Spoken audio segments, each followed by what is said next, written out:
네, 로인사이드 돈봉투 만찬 감찰 결과 얘기 조금 더 해보겠습니다. 정순영 기자 나와 있습니다. 정 기자, 이 문제의 돈봉투 만찬 먼저 회식 경위부터 좀 설명을 해주시죠. 네.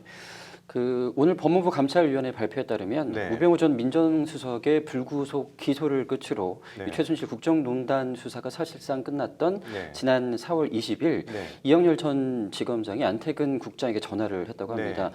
우리 특수본 차장과 그리고 부장 검사들이랑 네. 저녁을 먹기로 했으니까 시간이 되면 법무부 검찰국 과장들을 데리고 나와라. 네. 이렇게 전화를 해서 21일 날 문제의 네. 저녁 식사 자리가 마련이 된 겁니다. 이 자리에서 그 이른바 돈봉투가 오고 간 거죠, 회식 자리에서. 네, 맞습니다.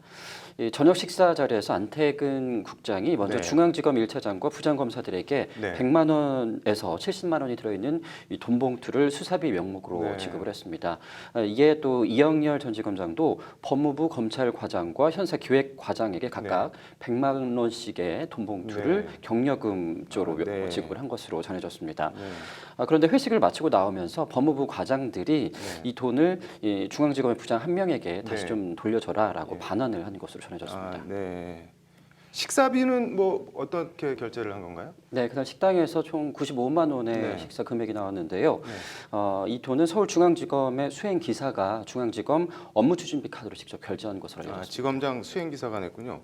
그 똑같이 돈을 줬는데 이영렬 전 지검장은 청탁금지법 위반, 안태근 전 국장은 뭐 청탁금지법 위반이 아니다. 이렇게 엇갈린 거는 왜 그렇게 된 건가요?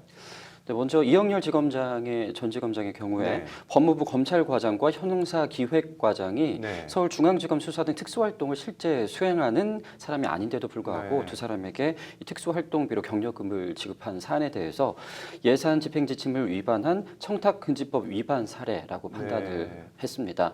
반면에 안태근 전 국장에 대해서는 검찰국장은 직제 규정에 따라서 법무부 장관의 위임으로 네. 검찰 행정에 대한 일선 검사 지휘 감독권과 또 예산 집행 권한을 가지고 네. 있는데요.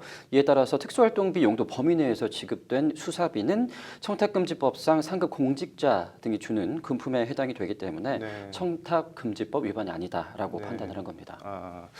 어쨌든 다 특수활동비에서 돈이 오고 갔다는 건데 이 특수활동비 이건 다 어디서 나오는 건가요? 네, 이 특수활동비는 기획재정부에서 일단 법무부에 일정 금액을 배정을 하게 됩니다. 네. 그러면 이렇게 받은 특수활동비를 일단 전액 대검찰청으로 재배정을 했다가 네. 그중에 일부를 법무부에서 다시 배분을 해서 법무부 장관과 검찰국에서 집행을 하게 됩니다. 네.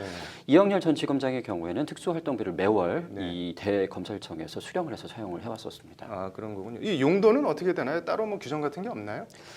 이 기획재정부의 2017년도 예산 및 기금 운용계획 집행 지침을 보면은요, 네. 이 특수활동비 명목의 경우에는 기밀 유지가 요구되는 정보 및 사건 수사 또 기타 이에 준하는 국정 수행 활동에 네. 직접 소요되는 경비라고 밝히고 있습니다. 네.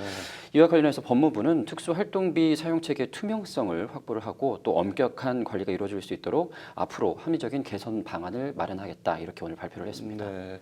특수활동비 이게 뭐 법무부뿐만 아니라 청와대, 경찰, 감사원, 국정원, 외교부 뭐 이런 이른바 힘 있는 정부기관에는 다 일정액이 있는데 법무부가 어떤 개선책을 내놓을지 관심을 갖고 지켜봐야겠네요. 잘 들었습니다.